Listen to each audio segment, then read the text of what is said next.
মা, কেমন আছো তুমি?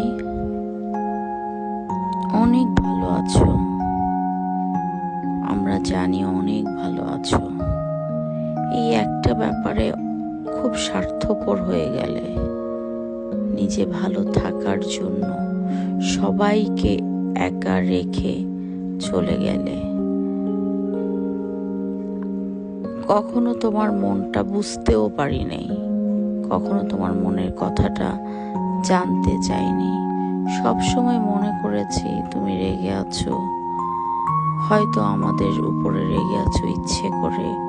সবসময় তোমার অসুস্থটাকে মনে করেছি বাহানা, কোনো কিছুই আসলে নিজের মতো মনে করি নেই।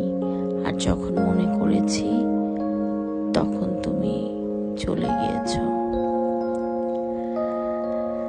এখন আমি অনেক রোজগার করি, কিন্তু আমার রোজগারে একটা টাকাও তোমার কাছে যায় না। আমার প্রতিষ্ঠানে মা মেয়ে অনেক আসে, মেয়েরা তাদের মাদেরকে নিয়ে আসে। আমি অনেক মাদের মেহেদি লাগিয়ে দিই, অনেক মাদের সৌন্দর্য চর্চা করে দিই, অনেক মাদের সাথে আমি বসে কথা বলি, কথা বলার থেকে কথা শুনি, তাদের দিকে তাকিয়ে থাকি। শুধু মনে হয় তুমি যদি বেঁচে থাকতে তাহলে হয়তো এরকমই সবার সাথে কথা বলতে। যখন বুঝতে পেরেছি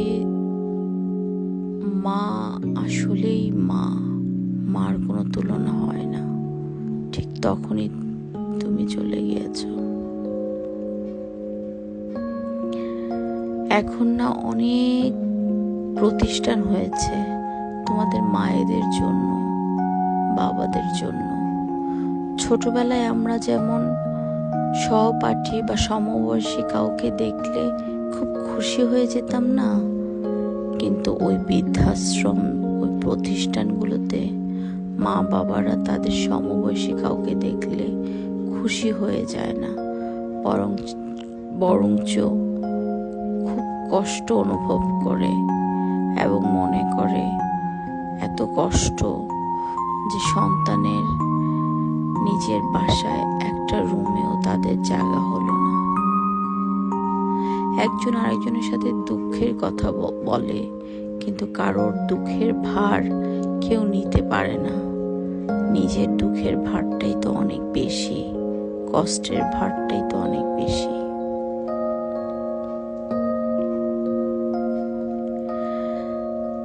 খুব খুব খুব বেশি মনে পড়ে যখন খুব করে দেখি একা একা কাঁদতে পারছি না, যখন খুব করে মনে করি একজন মানুষ দরকার যাকে নিজের সব কথা বলা যায়, যখন খুব মনে করি, অনুভব করি আমার হাসির আড়ালে যে দুঃখটা আছে, সেই দুঃখটা বুঝবে একজনই, সে হলো আমার মা। কিন্তু এখন আর বোঝার কেউ নাই। হয়তো কোনোদিন তোমাকে আমরা বুঝতে পারিনি দেখে আজকে সারা জীবনের জন্য এই পুরস্কারটা দিয়ে গেলে, কিন্তু এই পুরস্কার বয়ে নিয়ে যাওয়ার এত ক্ষমতা, এত ভার আর পারি না। মনে হয় যে কিছুক্ষণের জন্য হলেও তোমার সন্তানদের কাছে তুমি আসো, একটু বসে কথা বলো।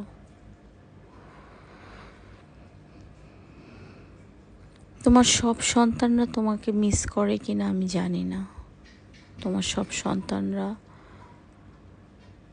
তোমাকে কাছে পেতে চাই কিনা আমি জানি না, শুধু আমি জানি আমি খুব চাই।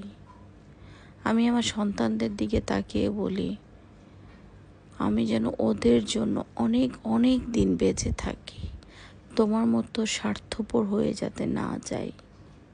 এবং সেই জন্যই আল্লাহর কাছে দোয়াও করি যে আল্লাহ যাতে আমার সন্তানদের কাছে অনেক দিন রেখে যায়, কারণ সন্তানরা খুব একা হয়ে যায়। মা গো, আসলেই খুব একা লাগে। দিন শেষে যখন মনে হয় একটা কথা বলা দরকার, মনের একটা কথা, যার কাছে কথা বলে শান্তি লাগবে, সেই মানুষটা আর পৃথিবীতে নাই। খুঁজেও পাবো না কোনো দিন। মাথা ঠুকলে কখনোই পাবো না, যেতেও পারবো না। গেলে আমার সন্তানদের কাছে ফিরেও আসতেও পারবো না। আমি জানি না তুমি আমার কথাগুলো শুনছো কি না। এই কথাগুলি আসলে উড়ো চিঠির মতো উড়োই থেকে যাবে। হয়তো বা কারো কানে যাবে, কারো মনে যাবে, কিন্তু আসলে আমি যাকে বলতে চাই তার কানে আদৌ যাবে কি না, তোমার কানে আদৌ যাবে কি না আমি জানি না। শুধু এতটুকু বলবো, সারা দিন বলো, সারা সপ্তাহ বলো, সারা মাস বলো, সারাটা বছর বলো, একটা মিনিটের জন্য যদি কাউকে পেতাম হাসির আড়ালে, কাজের ফাঁকে মনের কথাটা বলার জন্য, তাহলেই হয়তো শান্তি পেতাম। কিন্তু কাকে পাবো? মা তো একজনই হয়, মা তো মাই।